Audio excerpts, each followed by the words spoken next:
Welcome to another episode of Business Talk, a podcast presented by Business West and sponsored by Greenfield Cooperative Bank. We have a great show for you today. Our guest is Sean O'Brien. He's the Director of Cybersecurity and Computer Science at Bay Path University. And I'm so happy to have you here on the show today. I'm so glad to be here. So I chatted with you a little bit last week. Bay Path had its annual Cybersecurity Summit. A lot of really interesting topics. I just felt like I had to have you on the show because there's just so much out there for individuals and businesses to digest.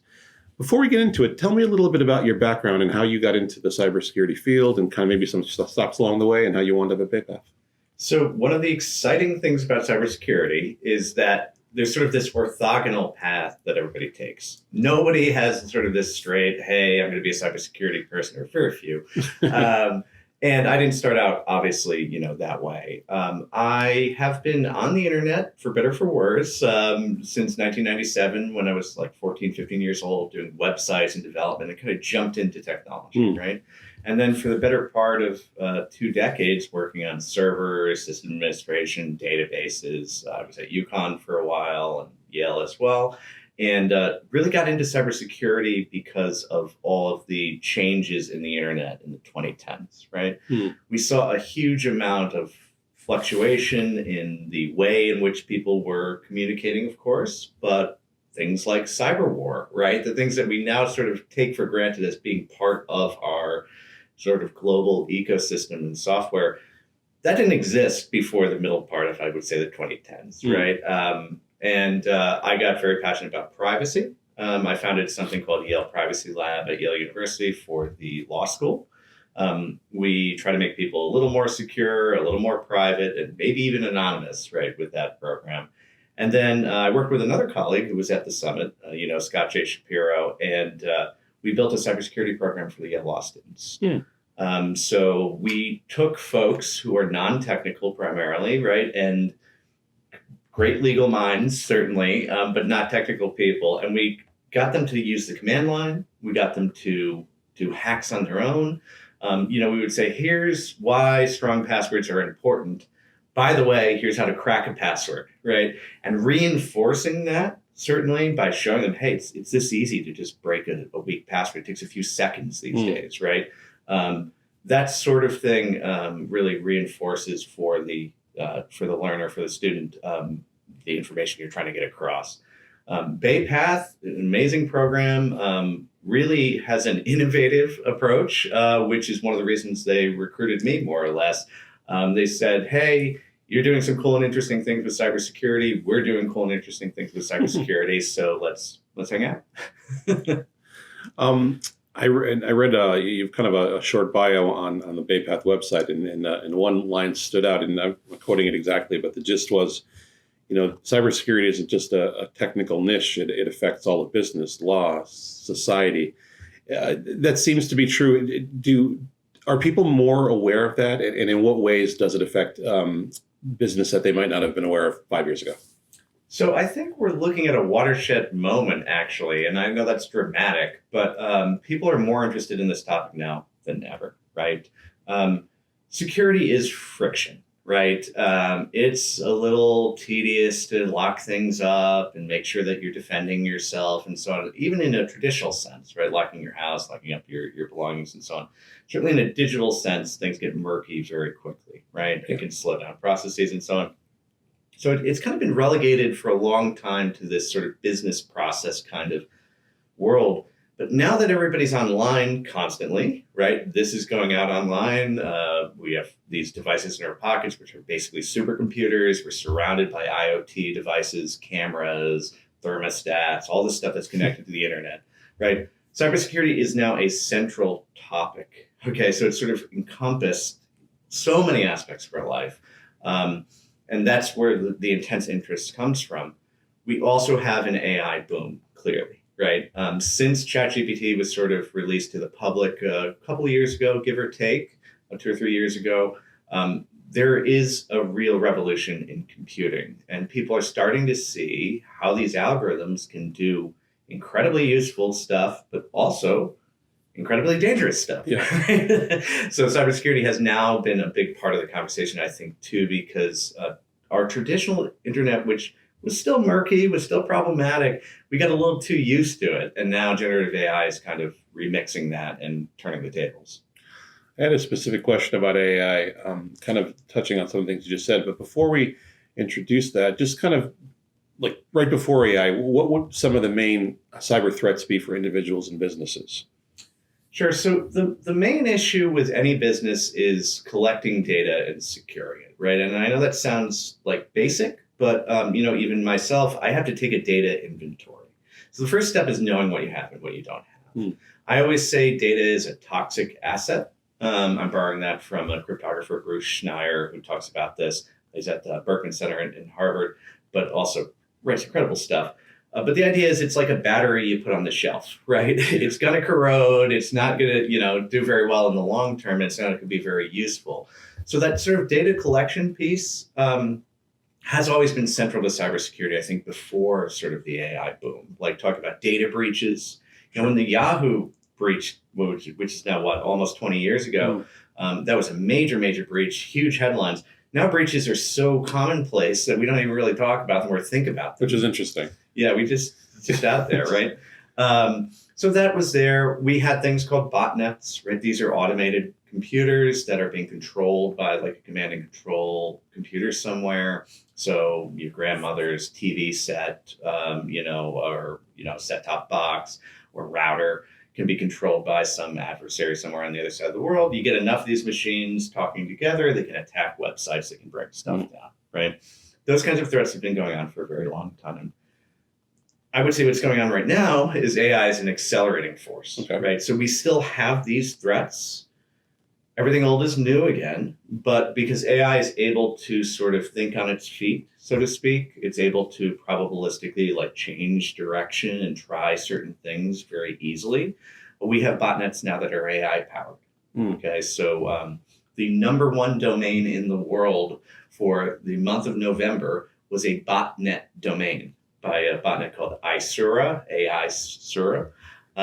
So more than the Googles and the Yahoos and that's 100% right. So if you went on Cloudflare's domain listing, which is more or less the new metric for which sites are most popular, there was this weird domain that was actually a registered Soviet Union top-level domain, .su. And it doesn't mean that it's Russian in origin. In fact, the data shows it might be emanating from Brazil or somewhere in South America. But it means that this domain, which is obviously a scam, terrible domain, was above Google, above Microsoft, above Facebook, and there was massive amounts of traffic going to it. What's it doing? Well, it's basically doing something called distributed denial of service, DDoS attacks, trying to take down websites. There seems to be some other activity going on. I don't want to speak too much out of school on it. I worked with a guy named Brian Krebs, who's a well-known security guy, and it's part of an active investigation. So I'm trying not to talk too much about it. However, I can tell you what botnets can do, which is probably more useful for the listeners. If they take over your, let's say, thermostat or something like that, there's not a whole lot of processing power there, right? But if they take over something with a hard drive on it and decent storage space, they can use that storage space to host files, right? They can do these distributed file systems where they're basically using your computer to host who knows what on your network, and then use thousands and thousands, maybe even millions of other machines to do that. Wow. What are some other examples of not only how AI is impacting cyber threats, but maybe contributing to the tools we can use to detect and defend? Yeah, so that's the interesting part, right? It's useful technology, certainly. When I first started using computers, I remember old style viruses, right? We had some Macs in, our elementary school that got a virus and everything went down. And that concept to me was like, how does that work? But then we started having virus detection engines, right? They look for signatures and they react, right? AI is very good at this sort of signature detection and being very agile, right? To be able to sort of look at something, say, this looks like activity that shouldn't be happening in the network. Or to give another example, let's say I use, some anonymity tech, even if I'm using it in a way that's not potentially negative, right? AI can look at the network traffic, the packets, the bits coming through the wire essentially, and say, hey, Sean is using something weird here. Okay, it doesn't mean that you're necessarily bad, but depending on your rules, you could tell the AI, yeah, just ban this stuff, right? So those detection tools, those ability to read through long logs of text, which is what people use ChatGPT and these types of technologies for anyway, there are enterprise security tools that are doing that now and speeding up the pace of detection and analysis and giving the cybersecurity analyst a lot more detailed information a lot more quickly.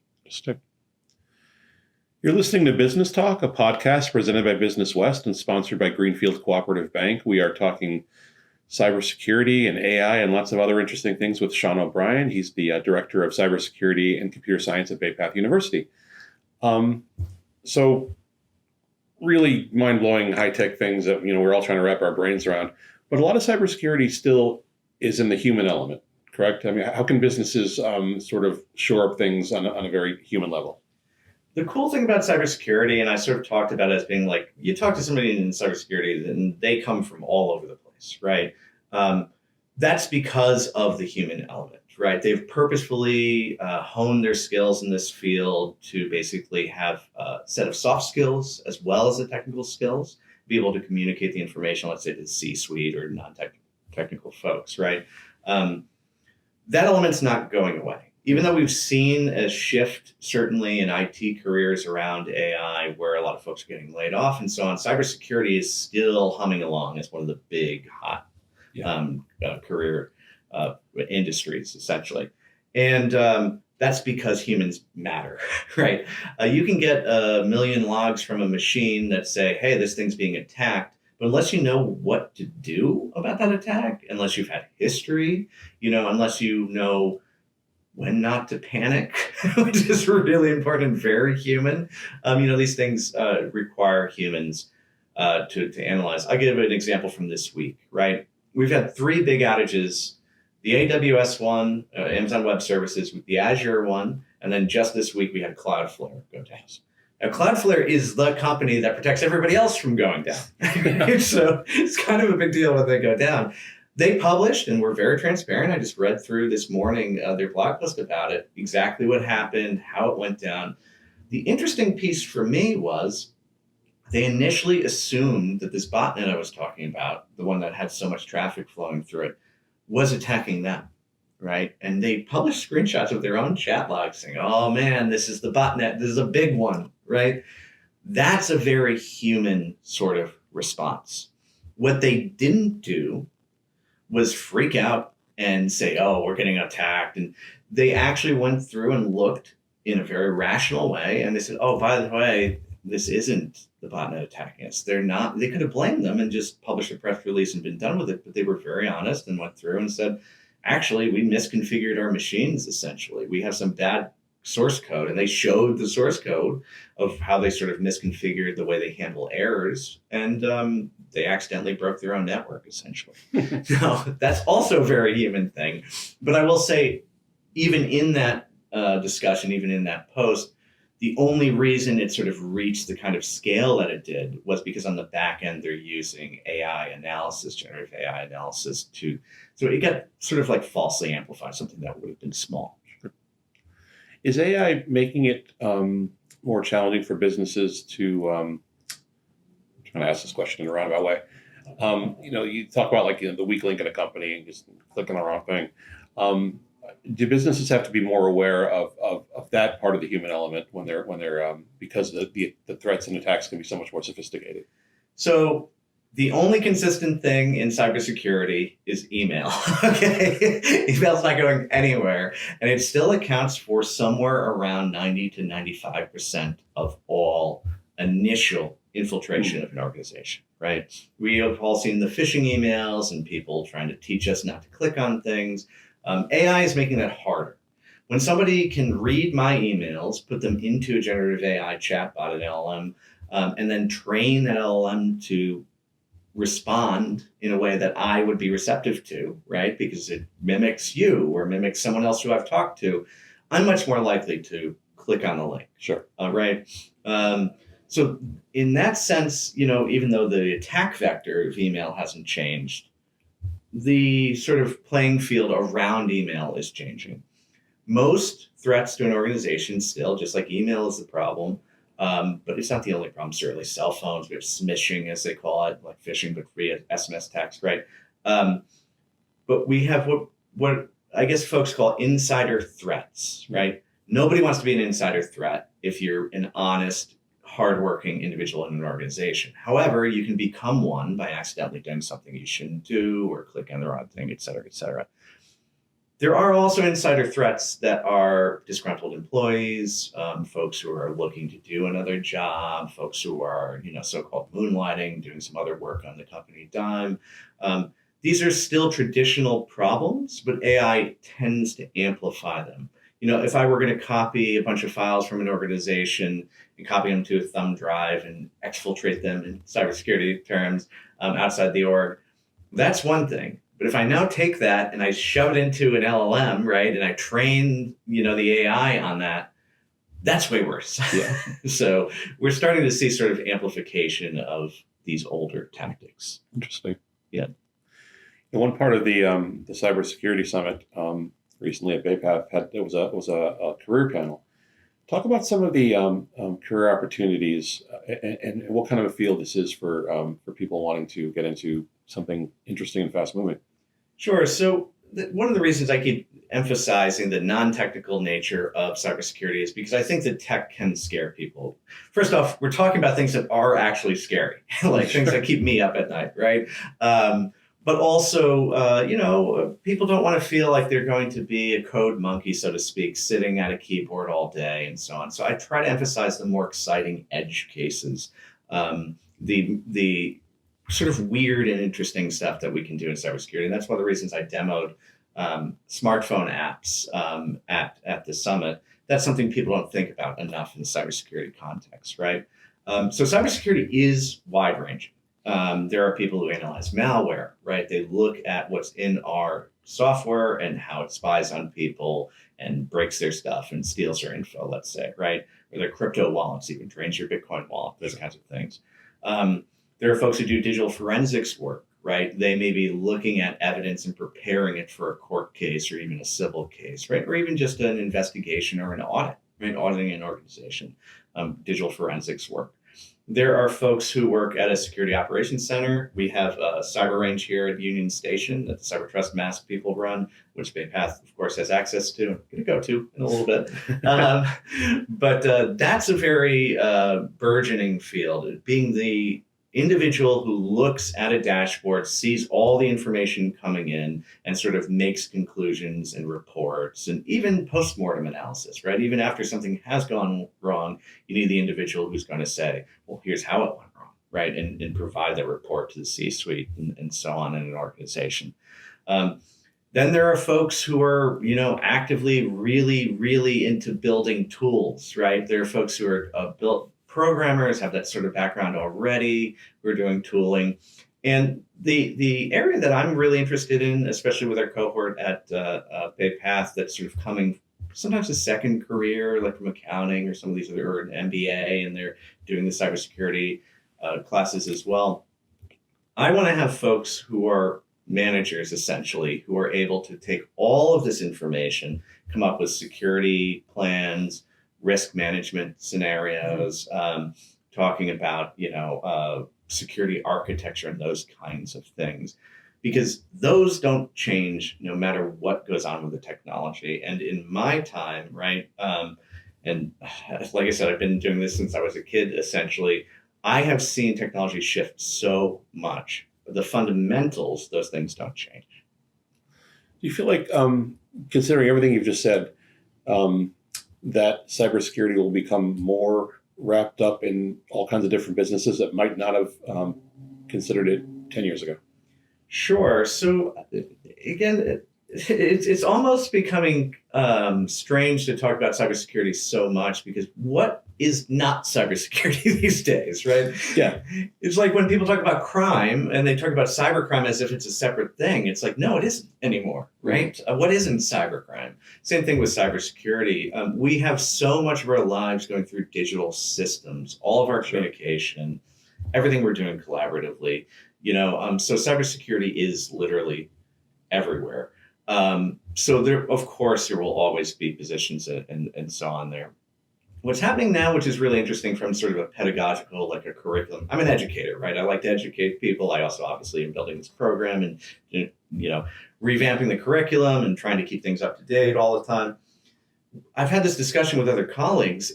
It's not so much that the technology is fast moving. That's always been a problem with technology. And we've always recognized if you're going to be a teacher teaching tech, you're going to have to update things pretty frequently, right? So we're used to the pace. The issue now is that some of the fundamental frameworks and the assumptions around not just the curriculum, but also the sort of careers we're trying to get folks sort of funneled into so that they're being prepared for the working world, that's starting to change, right? So we have like different tiers when we're talking about, for example, SOC analysis, the Security Operations Center. Which tier is what now is not so clear anymore, right? And as we get better at sort of taking some work off the table by putting it into artificial intelligence, for example, models or some other system, other work is now emerging, right? And do we make new categories for that or try to figure out where it fits? It's gotten to the point where we used to start with cryptography and talk about, encryption and all this as sort of the basics. And now it's not that that's not important, but it is so ubiquitous that do we really have to start there? And those kinds of questions are always going to be around. Do you think the constant evolution is an attractive selling point for a career like this to somebody who might have the aptitude for it? You've got to have the hunger for it, certainly. And that's why it's always fun to be around other cyber folks, because always energetic, always shifting. People have done all kinds of crazy stuff in their lives and interesting careers. Yeah, of course, it's exciting. I will also say, at some point there's bean counting in every career. And when I talk about things like, data inventories or SBOM, software bill of materials. Wow, that's a hard one to say quickly. But it's basically looking at the software supply chain and making sure you're marking software correctly. That kind of stuff is inventory, essentially. So there's always going to be that aspect as well in these careers. We want to make sure we're prepping that part of the job for folks, but we don't want to overemphasize that part of the job, right? As we all know, we learn on the job too. So it's more about having smart strategies and knowing the frameworks and the basics. And then when you get into an organization, you're going to have to shift the way you do things for the org anyway, depending on the environment and certainly depending on the software that the organization is using. We're just about out of time, so I do want to open it up to anything I might not have asked or anything that you'd want to expound on more in any aspect of cybersecurity, AI, the careers around it. Yeah, so for me, and this is another reason why I like being an educator, it's been really exciting to see what the students are actually interested in, right? It's not so much about the teacher just trying to put stuff together and get it out there in front of these folks. The students are coming to us with scenarios that are interesting, their own ideas about unique hacks that could be happening. I had a student, for example, demonstrate for me a hack of a Roomba, right? I hadn't thought much about a Roomba, but you think about a Roomba, it moves around. It actually has a lot of data about the physical space. Makes sense. Right. And so those kinds of things, I think, are certainly having that surprise in my life at this point, after I've thought I've seen everything, is a really big part of it. I'm excited to see where things go. It's one of the areas, if not the only area, where I think it's going to be hard to eliminate cybersecurity folks, no matter what comes around the corner technologically. We've got to stay on our feet. We've got to lock our things up. And as the information systems we've got open warfare on the internet, more or less right now. As that accelerates, I think it is going to be more key to be in this career. Sir. That's about all the time we have. Thank you so much for coming and sharing your perspective today. I enjoyed talking to you. It's sort of so interesting. Thanks so much. And thanks to our sponsor, Greenfield Cooperative Bank, for making this possible. And thanks to all of you for watching Business Talk, a podcast presented by Business West. I'm Joe Bednar, the editor of Business West, and we'll see you next time.